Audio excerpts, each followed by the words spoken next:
फक्त मला काय मिळालं आणि मला याच्यातनं फायदा काय मिळाला, तर ते ह्या मार्गाने कधी साधना किंवा मनुष्याचं पुढे जाऊ शकत नाही आणि ते जाऊही नये माणसाने.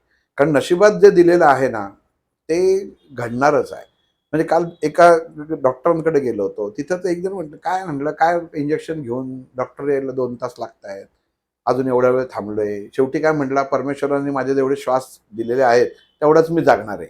त्या बायकोसाठी उगाच ती मला घेऊन आली, मला जायचं होतं बाहेर." म्हणजे असे बोलणं चालू होतं. म्हटलं, "काका कसं आहे? तुमचे श्वास जेवढे दिलेत तेवढं बरोबर आहे.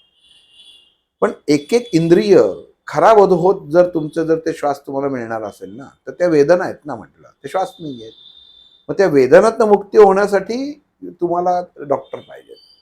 मग हे काय होतं बघा, त्या माणसाला ते पटलं, ते थांबलं. नाहीतर ते वाद चालूच असतं. आता काय झालं, मी तिथंच होतो, तोही तिथंच बसलेले होते. असं मी म्हणू शकतो का मी बोललो म्हणून ते गप्प बसले? नाही. ही त्याची योजना असते.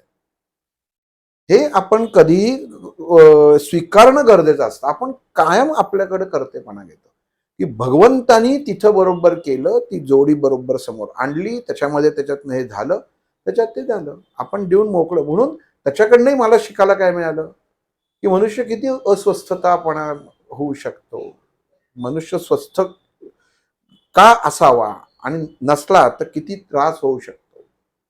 घरच्यांना किती त्रास होऊ शकतो. ह्याच्यातनं अनंत गोष्टी निघू शकतात.